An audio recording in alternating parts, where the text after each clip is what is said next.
बिहार में चुनाव की सरगर्मी तेज, हर पार्टी अपना प्रतिपक्ष रख रही है। इसी कड़ी में राहुल गांधी ने भी अपनी बात रखी। उन्होंने देश के लिए और बिहार के लिए रोजगार की बात की, पंजाब में किसानों के दुख तकलीफ की बात की, कोरोना काल में तकलीफ झेलने वाले मजदूर और छोटे व्यापारियों की बात की। तो आइए अब आपको ले चलते हैं राहुल गांधी जी के संबोधन की ओर।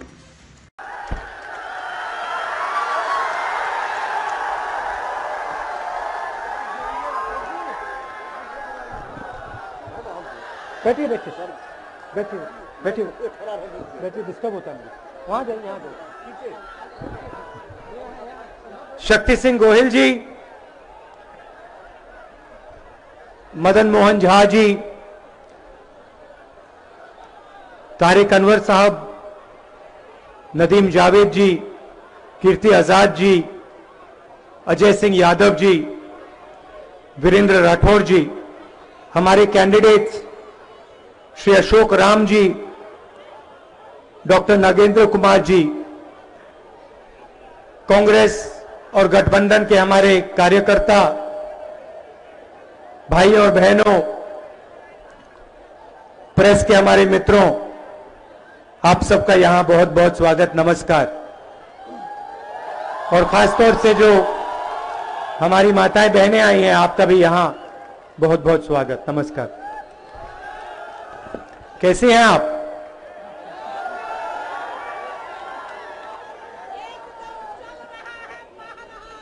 चल रहा है। वो कुछ दिन पहले मैं पंजाब में था।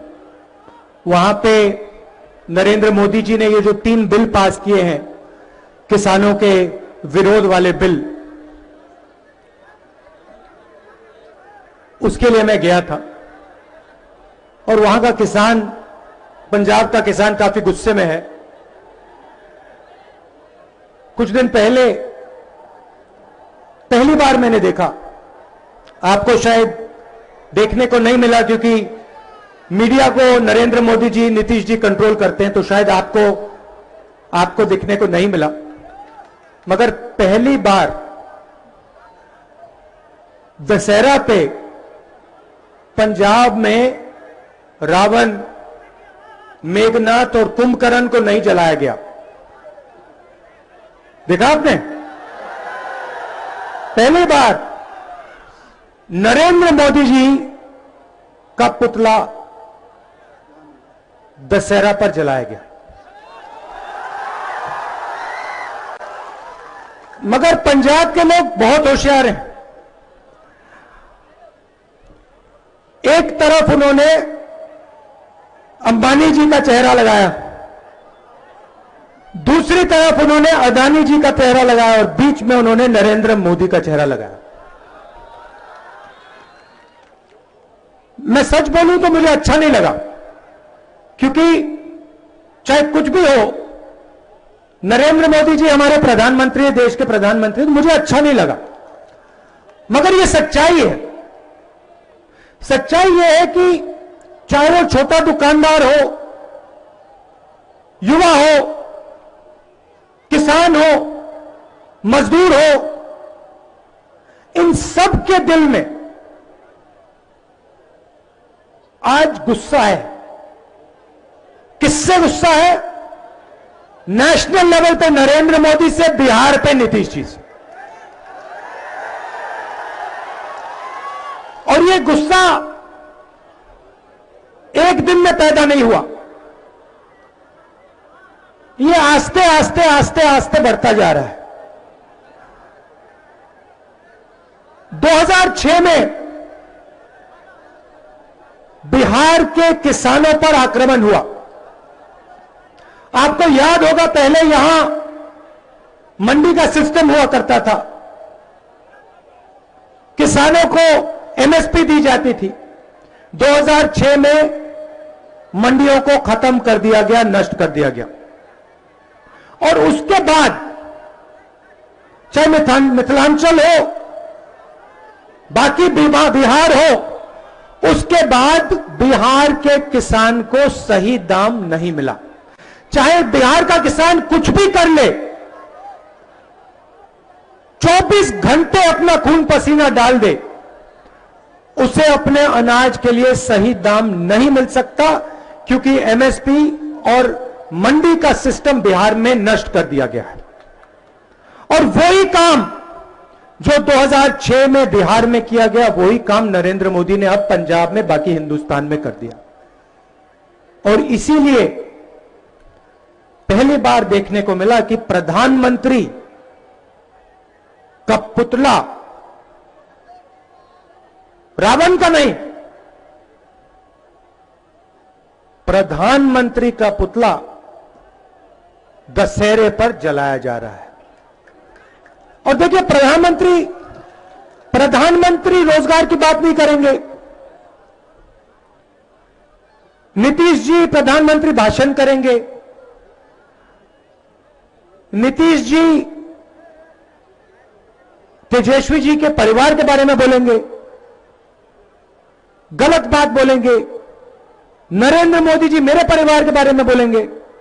मगर जो सवाल बिहार के सामने है,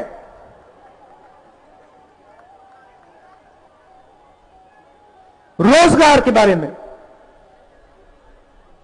किसानों के जीवन के बारे में, छोटे व्यापारियों के बारे में, उसके बारे में एक शब्द नहीं बोलेंगे। यह चुनाव लालू जी के परिवार का, मेरे परिवार का, नीतीश जी के परिवार का चुनाव नहीं है। यह चुनाव बिहार की जनता के भविष्य का चुनाव है। और आप में इतनी भी तमीज नहीं है कि आप बिहार की जनता के सामने खड़े हो और बिहार की जनता जो सुनना चाहती है, अपने भविष्य के बारे में जो सुनना चाहती है, रोजगार के बारे में जो सुनना चाहती है, कारखानों के बारे में, शुगर मिल के बारे में जो सुनना चाहती है, उसके बारे में आप नहीं बोल सकते, मगर उल्टी सीधी बात आप बोलोगे। 15 साल नीतीश जी को आपने दिए, 6 साल नरेंद्र मोदी जी को दिए, क्या मिला? बिहार सबसे गरीब प्रदेश है। बिहार के युवा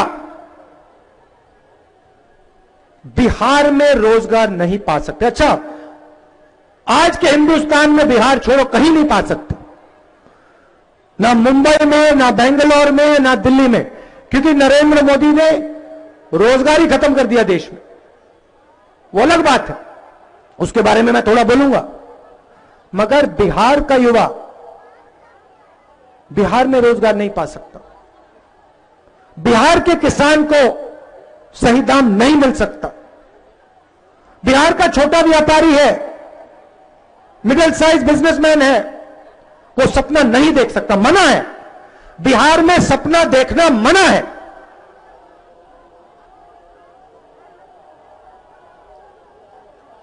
यह सच्चाई है।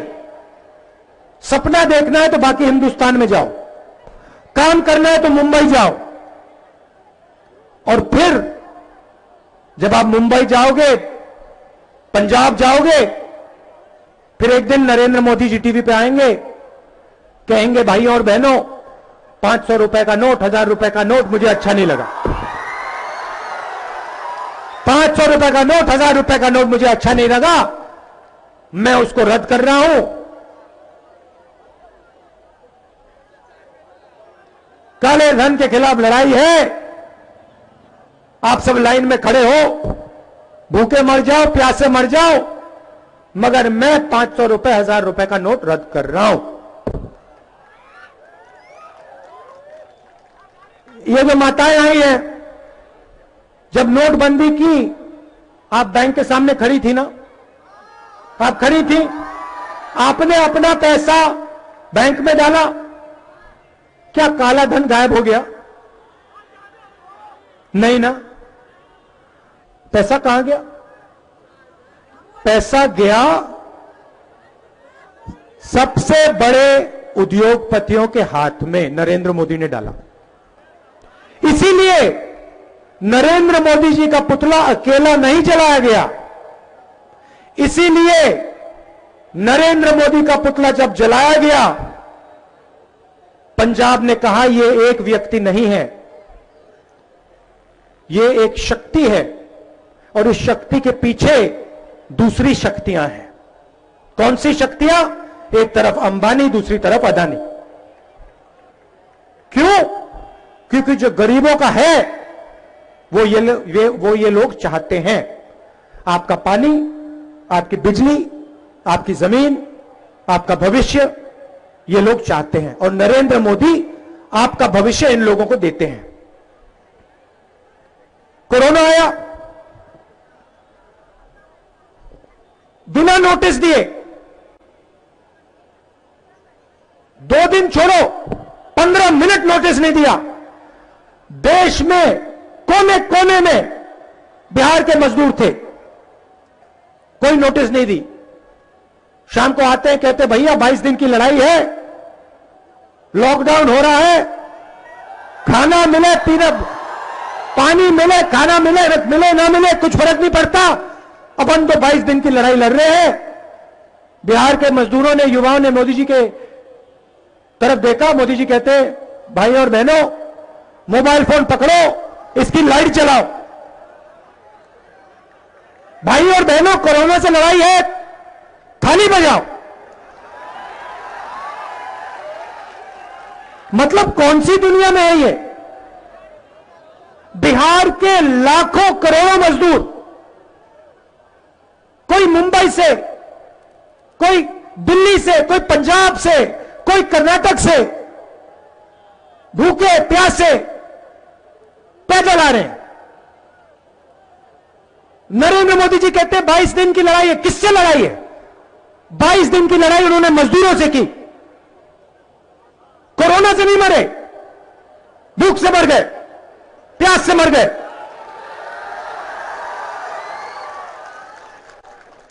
हमने नरेंद्र मोदी जी से कहा, नीतीश जी से कहा, ट्रेनों को चलने दीजिए, इनकी जेब में पैसा डालिए, मदद कीजिए इनकी। यह देश की रीढ़ की हड्डी है। बिहार का युवा, बिहार का छोटा दुकानदार, बिहार के मजदूर, ये देश की रीढ़ की हड्डी है। इनको बचाइए, क्योंकि अगर रीढ़ की हड्डी टूट जाएगी, देश बर्बाद हो जाएगा। कुछ नहीं, 1 रुपया नहीं दिया।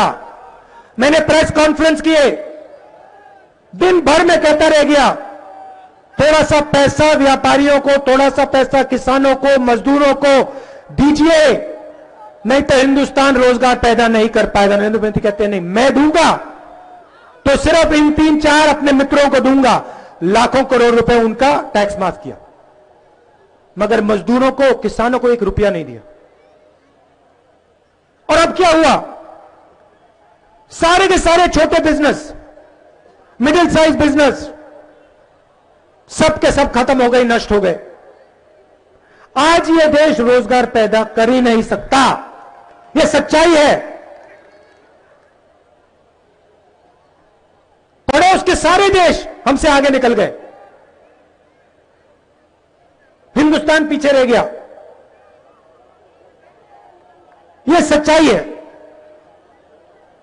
और आपको निर्णय लेना है। यह चुनाव बिहार के भविष्य का है। एक तरफ गठबंधन है, तेजस्वी जी हैं, मैं हूं, दूसरी तरफ बीता हुआ समय, नीतीश जी, मोदी जी। पुरानी बात है, आपने देख लिया बिहार में नीतीश जी ने क्या किया, हिंदुस्तान में नरेंद्र मोदी जी ने क्या किया, किसानों के साथ, मजदूरों के साथ क्या किया, आपने सब देख लिया। वायदा किया था 2 करोड़ युवाओं को हर साल रोजगार दूंगा, 15 लाख रुपए बैंक अकाउंट में डाल दूंगा। कोई वायदे पूरे नहीं किए।